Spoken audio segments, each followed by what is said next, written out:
Bueno, vamos a resolver el primer ejercicio de la práctica, el cual nos pide encontrar el máximo valor posible de resistencia en el colector que haga que el transistor NPN que se puede ver en la figura se mantenga en modo activo. Ok, ¿cómo lo resolvemos? Primero, vamos a transformar el diagrama que tenemos en la pantalla al diagrama tradicional que conocemos. Si identificamos la sección de la base, podemos ver que existe simplemente una fuente de corriente constante conectada a la base. Entonces, tenemos fuente de corriente hacia la base. Si nos vamos a la sección del colector, podemos ver que tenemos una resistencia RC conectada al colector y a su vez tenemos una fuente de voltaje VCC de 5 voltios conectada a la resistencia RC. Finalmente, el sector del emisor está simplemente conectado a tierra. Ok. Ahora, si nos remontamos a la teoría de transistores, para que este transistor NPN se mantenga en modo activo, tiene que existir un voltaje base emisor positivo capaz de polarizar esta región. Es el mismo valor de voltaje base emisor que se puede observar acá. ¿Ok? Entonces, ¿cómo comenzamos a resolver el ejercicio? Lo primero que podríamos hacer es encontrar el valor de este voltaje base emisor. Para ello, podemos establecer la siguiente ecuación. Corriente en la base es igual a la corriente de saturación sobre la constante beta por E sobre voltaje base emisor NBT. Entonces, si despejamos el voltaje base emisor, tendríamos voltaje térmico por logaritmo natural de I beta, o IB, perdón, sobre corriente de saturación sobre beta. Todos son valores conocidos dados por el problema. Por lo tanto, lo único que tenemos que hacer es reemplazar datos. ¿Ok? Entonces, nuestro valor del voltaje base emisor será igual a 25 por 10 a la menos 3 voltios, que es el voltaje térmico en condiciones normales, por el logaritmo natural de corriente en base, con un valor de, como ya sabemos, 10 microamperios constante. 10 por 10 a la menos 6 sobre el valor de la corriente de saturación, el cual es 10 a la menos 15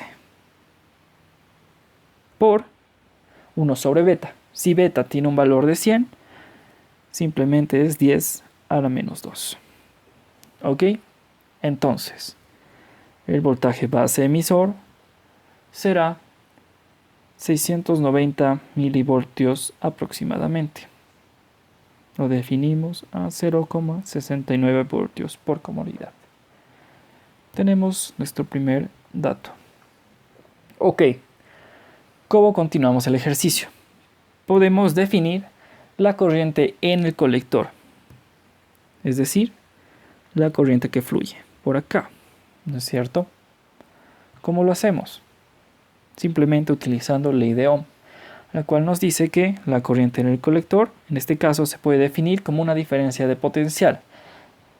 En este caso, potencial inicial de 5 voltios y un potencial final BC.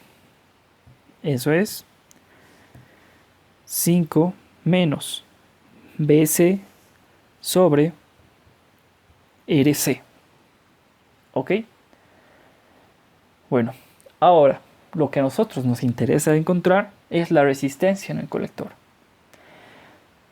Entonces nos vamos a dar el despeje necesario, que sería 5 menos BC sobre IC. Esta ecuación nos va a servir. Ahora, podemos definir una diferencia de potencial más. Si bien tenemos el voltaje colector acá y el voltaje emisor acá, si medimos el voltaje entre estos dos puntos, vamos a tener el voltaje colector-emisor, que simplemente es el voltaje colector menos el voltaje emisor. Entonces tenemos la pantalla, tenemos voltaje colector-emisor es igual a voltaje colector menos voltaje emisor. Ahora, si analizamos esta parte del circuito, podemos ver que el emisor y tierra son el mismo nodo. Entonces, voltaje emisor vale 0.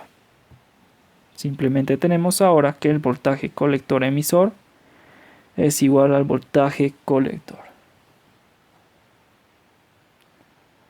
¿Ok?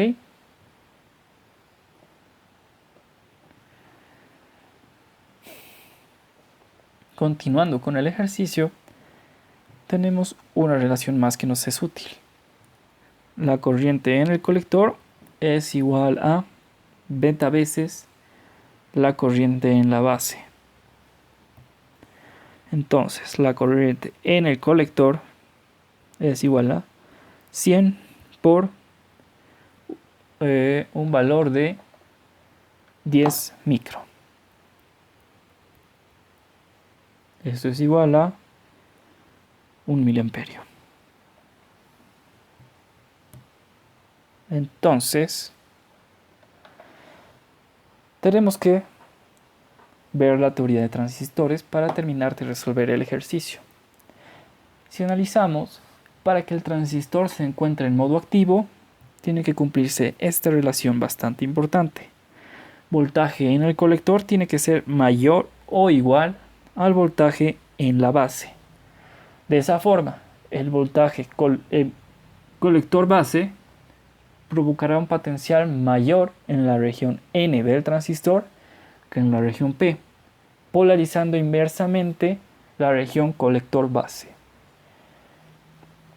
¿Ok? Tal como si se tratara de un diodo.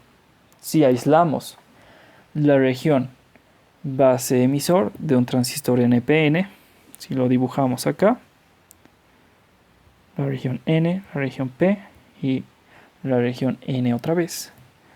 Acá tenemos colector, base y el emisor. Entonces, si el voltaje en el colector es mayor que el voltaje en la base,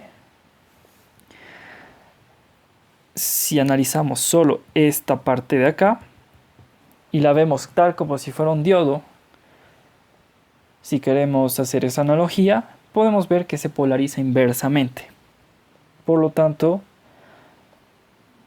tenemos ese modo de funcionamiento en activo, siempre y cuando, si aislamos ahora la parte del colector, esta parte de aquí, que es la reacción base emisor, esté polarizada directamente. Para que eso se cumpla, el voltaje en la base tiene que ser mayor al voltaje en el emisor. Podemos ver si eso se cumple. Si de algo podemos estar seguros en esto, es que el voltaje base es mayor a 0. Pues, al definirse anteriormente esta relación, podemos intuir ahora que el voltaje base emisor simplemente es igual a voltaje base menos voltaje emisor, donde el voltaje en el emisor tiene un valor de 0. Por lo tanto, el voltaje en la base es igual a 0,69 voltios. Dato sumamente importante para terminar de resolver el problema. Pues tenemos esta relación. El voltaje en el colector tiene que ser mayor o igual al voltaje en la base.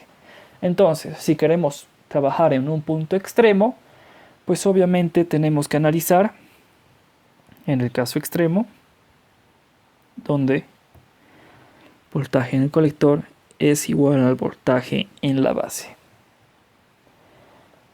Antes no conocíamos el voltaje en el colector, Por lo tanto, no podíamos resolver la ecuación 1.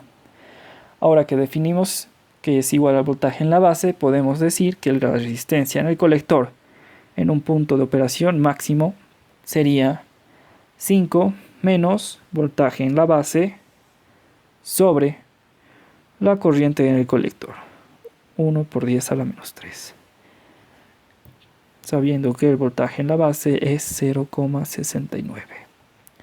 Entonces, reemplazando datos y calculando, tendríamos una resistencia máxima de 4,31 kilo ohmios. Nuestro resultado.